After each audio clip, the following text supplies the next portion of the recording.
Alchemist মামলায় মুকুল রায়কে তলব ইডির, কিন্তু শারীরিক পরিস্থিতির কারণে তিনি কিভাবে দিল্লি যাবেন তা নিয়ে উদ্বিগ্ন পুত্র শুভ্রাংশু রায়। ইডির তলব নিয়ে মুকুল পুত্র শুভ্রাংশু রায় বলেন, বাবার শারীরিক অবস্থা ভালো নয়, কিছুই মনে রাখতে পারেন না, তার পক্ষে দিল্লিতে যাওয়া সম্ভব নয়। তবে ইডি আধিকারিকেরা যদি বাড়ি এসে জিজ্ঞাসাবাদ করতে চান তাহলে সব রকম ভাবে সহযোগিতা করা হবে।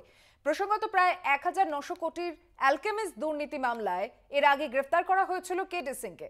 এবার সেই মামলায় তথ্যসূত্রের ভিত্তিতেই তলব মুকুল রায়কে। তার বয়ান রেকর্ডের জন্য দিল্লির সদর দপ্তরে তলব করেছে ইডি। ইডি বা সিবিআই কোনো বিষয় হয়তো তদন্ত করছে, দেখেছে। চিঠি পাঠিয়েছি তো? হ্যাঁ, কোনো চিঠি পাঠিয়েছি? হ্যাঁ, কবেটা?